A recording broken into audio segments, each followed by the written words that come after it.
Hoje, pessoal, a gente vai falar sobre carbono 14. Carbono 14, né, pessoal?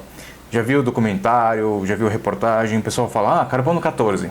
Que raios é esse de carbono 14, pessoal? A gente vai explicar, beleza? Então, vamos ver como é que fica.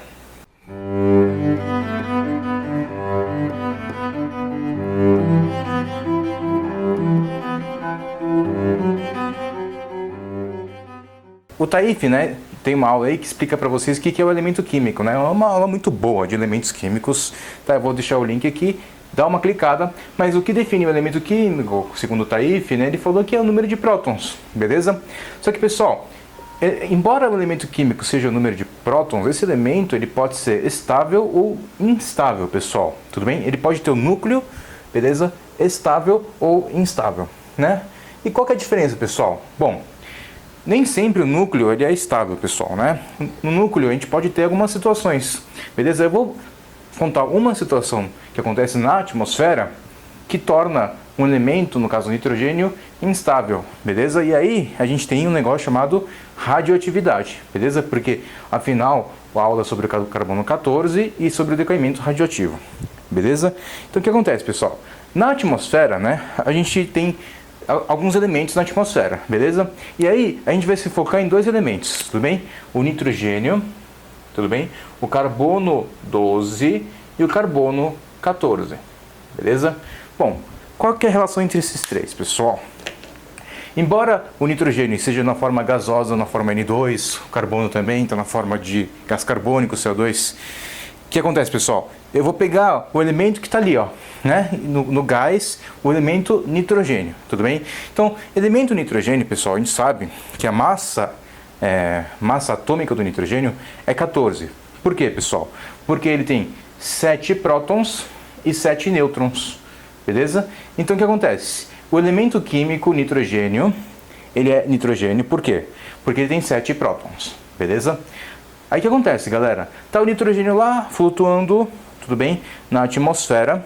Aí o Sol ele manda uma radiação, beleza, que atinge o nitrogênio de uma maneira que ela atinge no seu núcleo, né? Ele manda lá a energia que vai atingir o seu núcleo. E no núcleo que tem lá bonitinho 7 prótons e 7 nêutrons, os raios do Sol com a sua radiação ultra energética, eles chegam na atmosfera e no núcleo, galera, especificamente, ele atinge um próton.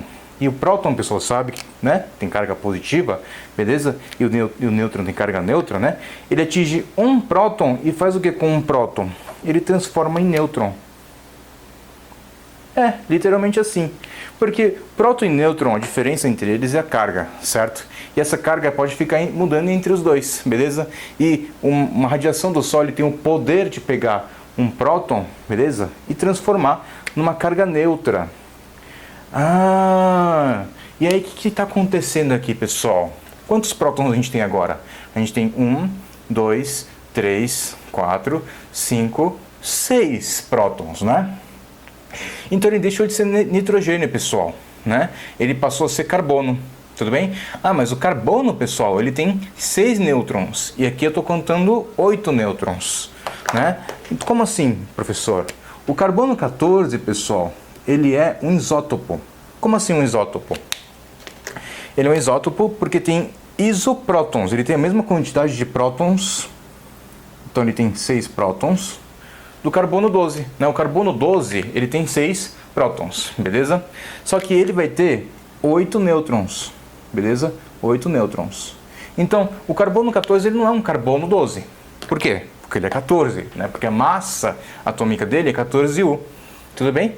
Muito embora ele seja um carbono. Por que ele é um carbono? Porque ele tem 6 prótons. Então a gente vai falar que ele é um isótopo, né?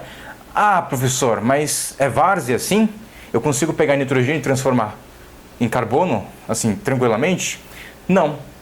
Ele passa a ser um elemento instável, tá? O carbono 14, pessoal, ele é um elemento instável, ou seja, ele é um elemento radioativo. Como assim, professor? Olha só, de novo. Na atmosfera, a gente tem nitrogênio, carbono 12 e carbono 14, beleza? Então, pessoal, tem todos esses elementos aí. Mas basicamente o que está acontecendo é o nitrogênio se transformando de vez em quando em carbono. beleza? E o carbono, ele é estável, ele é 12, tranquilo. Mas quando o nitrogênio se transforma em carbono, ele é o carbono 14, que ele é instável, portanto radioativo. Quem descobriu isso, pessoal, foi o William Lieb em 1946, e com isso ele ganhou o prêmio Nobel. Tá, ele ganhou um prêmio Nobel só por causa disso? Não, não é só por causa disso, pessoal. Vamos ver na lousa seguinte o que acontece, pessoal. Vamos lá. Bom, então o que acontece, galera? O carbono 14, como ele é instável, né? A gente chama de carbono por quê? Porque ele tem 6 prótons. Então ele tem, né, a função, ou ele tem as propriedades de um carbono. Só que na verdade o carbono 14, ele é instável, ele se converte em nitrogênio, beleza? E acontece o seguinte, galera, né? Por que ele se converte em nitrogênio? Porque o nitrogênio tem 7 prótons e 7 nêutrons, então o número de massa dele é 14. Beleza. Então, acontece o tal do decaimento radioativo, né? Então, o carbono 14, ele é radioativo. Por quê? Porque, primeiro, ele é instável. E por que ele se transforma em carbono 14? Devido à radiação solar, beleza? E ele vai se transformar em nitrogênio ao longo do tempo. Tudo bem? Quanto tempo? Bom, aí se definiu o seguinte... Ele não se transforma do nitrogênio de uma hora para outra, ele demora um pouquinho, certo? E então a gente tem que adotar aqui um conceito chamado meia-vida. A meia-vida, pessoal, é o tempo necessário para que se reduza a metade em massa, beleza? Então o que acontece? Se, por exemplo, eu tenho, sei lá, 50 kg de carbono 14, beleza? No caso do carbono 14, eu preciso de 5.730 anos para que os 50 kg se transformem em 25 kg de carbono 14. Ah, e os outros 25 kg sumiu? Não, não sumiu. Se transformou em nitrogênio 14, certo? Que o nitrogênio já é 14. Vocês entenderam? Né? Por exemplo, o urânio. O urânio, né, ele é um elemento que a gente considera que ele é estável, né?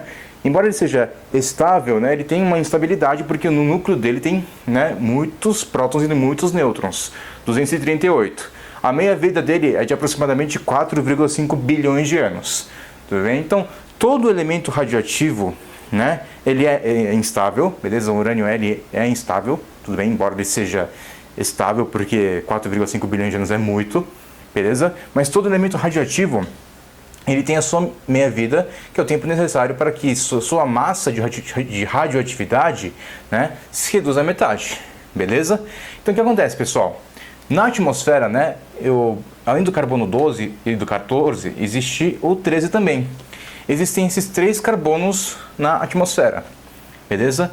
Nessa proporção, 99% é de carbono 12, 0,999% é de carbono 13 e 0,001% é de carbono 14. O que o brother lá percebeu em 1946? Olha só, isso daqui está na atmosfera, né? E isso daqui está em você também, pessoal. Como assim? Eu tenho radiação no meu corpo? Pois é, pessoal, você tem radiação no seu corpo, mas é uma quantidade muito pequena, galera. Né? Assim, por mais incrível que pareça, você é um ser vivo, certo?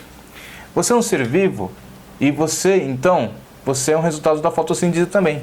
Como assim? Né? Você é um ser vivo, portanto você se alimenta de matéria orgânica, e a matéria orgânica, qualquer matéria orgânica, pessoal, da Terra, ele é proveniente de uma fotossíntese.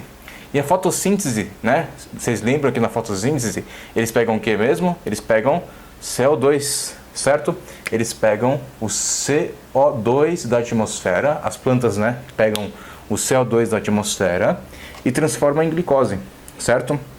E com essa glicose a gente acaba, né, o que? Transformando em matéria orgânica. O carbono, pessoal, é um elemento, bloco de construção de toda a vida, de qualquer vida, certo? E as plantas, eles pegam o carbono que está na atmosfera. E o carbono que está na atmosfera tem as suas propriedades, né? Propriedade de carbono, certo? Então, não importa se é carbono 12 ou 13 ou 14. A planta não vai falar, não, carbono 14 não, certo? Carbono 13 não, só vou trabalhar com carbono 12. Não, a planta pega qualquer um desses carbonos, tudo bem?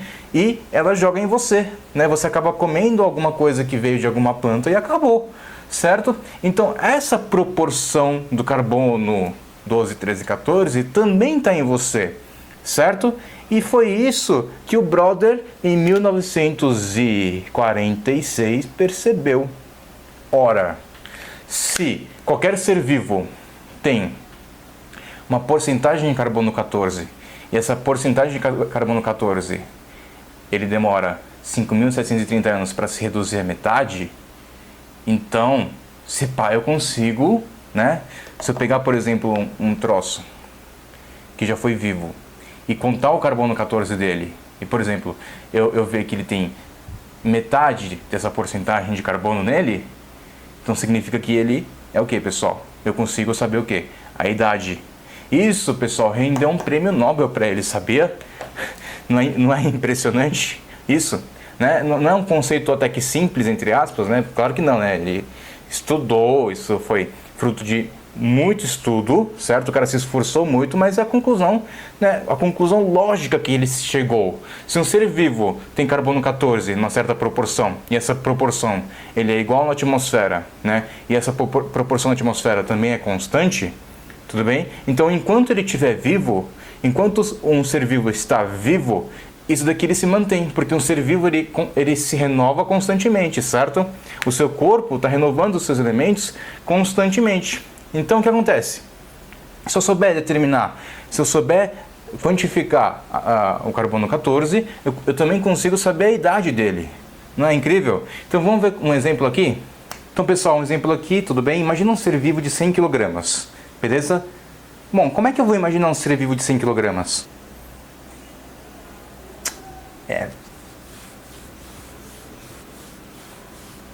Pois é, pessoal, tenho aproximadamente 100 kg, beleza? Então, olha só, imagina que sou eu, tudo bem? E aí, beleza, aproximadamente 20 kg da minha pessoa é constituído de carbono, beleza? E desses 20 kg de carbono que me constitui, 99% é carbono 12, 0,999% é carbono 13 e 0,001% é carbono 14.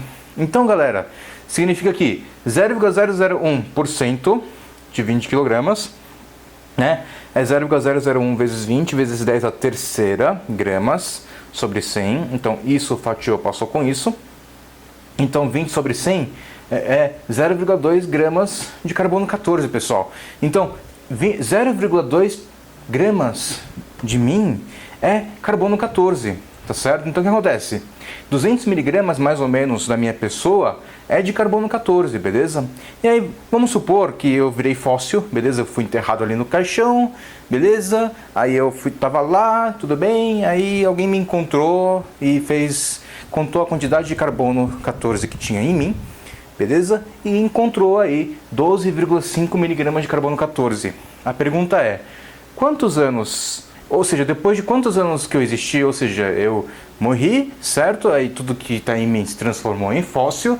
E aí depois de quantos anos, certo? Restou isso de carbono 14. Porque o carbono 14, ele é radioativo, existe um decaimento, certo? Então o que acontece?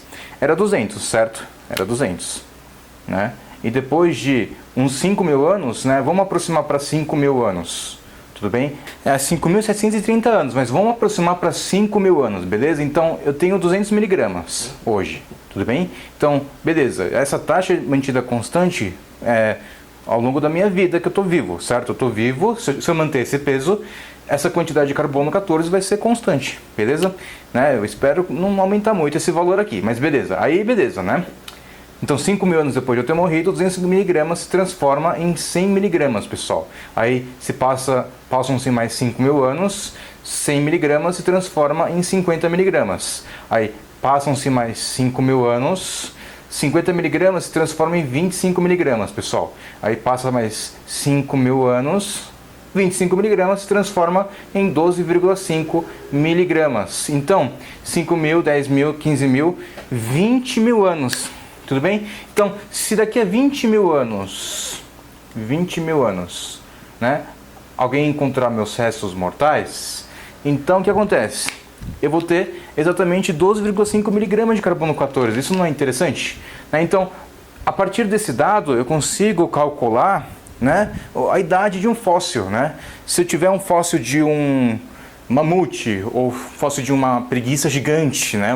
Uma outra preguiça gigante, beleza? É só contar a quantidade de carbono 14 que tem ali dentro que eu vou chegar nesse resultado aqui, entendeu? Então, por quê? Porque eu sei que a meia-vida do carbono 14 é aproximadamente 5.000 anos. É assim que eles fazem a contagem do carbono 14, tudo bem? Só que, galera, existe uma coisa que está aqui escrito que não é bem a realidade, né? Por quê? Porque eu usei como referência a minha pessoa, certo? E eu nasci depois que aconteceram explosões, certo? De usinas nucleares, quedas de bombas nucleares. Então, o carbono 14, a partir do século 20, tudo bem? A partir da utilização da energia nuclear e tudo mais, ela está um pouco imprecisa, ela vai ficar um pouco imprecisa. Por quê? Porque na atmosfera, essa proporção de carbono, a gente não sabe se está constante ou não. A gente não vai saber se isso daqui vai ser constante ou não. Mesmo porque a gente queima muito combustível fóssil também, certo? E a gasolina que a gente está, o carbono que a gente está emitindo na atmosfera é o carbono da gasolina, certo? Que veio do petróleo, que veio, enfim, de milhões de anos atrás. Então, esse carbono já não é mais, já não mantém a proporção correta, talvez. Tudo bem? Mas tudo que vem antes da civilização ou da industrialização dá para datar com certa precisão na verdade pelo método do carbono 14, que toma como base o decaimento radioativo aí, beleza? Então espero que tenham gostado aí, tudo bem?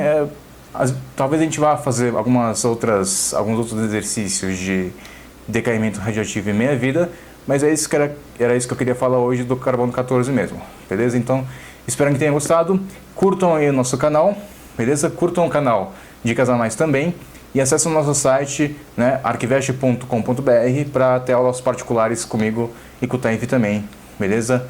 Se você estiver perto da gente, a gente consegue dar aula particular mesmo, presencial, se não, a gente também dá aula particular online, beleza? Então é isso aí, falou pessoal!